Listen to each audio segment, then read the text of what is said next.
Bonjour Bertrand Lattier. Bonjour. Vous êtes comédien, auteur, peintre, musicien. Pourquoi finalement? Tout ça. Parce que j'ai très tôt eu envie d'explorer, d'expérimenter, et voilà, je déteste les petites cases, les étiquettes. Donc j'explore, je découvre, et en découvrant, je fais découvrir. Comme là par exemple avec cet homme sans vagin. Alors pour résumer en deux mots, l'homme sans vagin, c'est quoi? En deux mots, vagin. Non, en deux mots, c'est l'histoire très abstraite d'un homme qui se raconte. Il se raconte, il s'appelle Moi d'ailleurs, avec un M majuscule.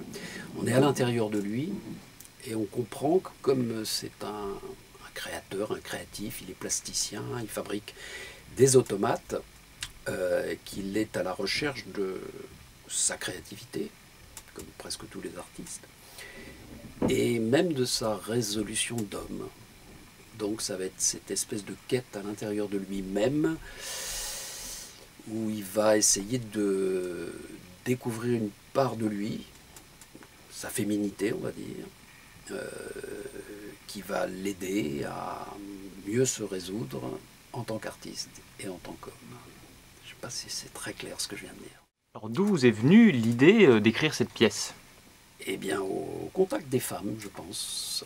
Ouais, parce qu'en fait, comme je vous le disais tout à l'heure, c'est grâce à une femme à l'intérieur de lui qui va reconstruire un petit peu, comme on construit un automate, il va reconstruire sa part de féminité.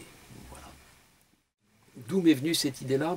Parce que je pense vraiment que la part dans l'art, la part de la féminité est très très très importante pour équilibrer notre part de nous les hommes, hein, de masculinité. Je pense qu'on doit aussi développer sa part de féminité, un peu comme le yin et le yang. Yin, yang. Et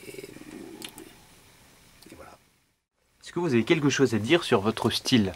Mon style, je dirais que j'ai traité cette histoire, cette écriture, un petit peu comme si c'était un one-man show. Voilà.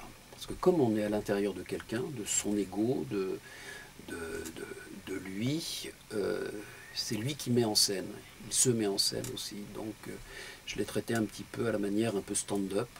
Il s'adresse directement au public, comme si le public aussi était à l'intérieur de lui. Et voilà, si on peut appeler ça un style, en tout cas. Alors ce personnage de Moi, ce Oui. personnage qui désole tant sa mère qu'il est obligé de se reconstruire. Est-ce que ce Moi, c'est vous? Ah non, non, non. Enfin, un petit peu quand même, peut-être. Mais ça reste entre nous. Hein. Non, non, ça s'adresse à tous les hommes sans vagin. Voilà. À vous, je m'adresse à vous. Voilà. Lisez ma pièce, vous saurez pourquoi.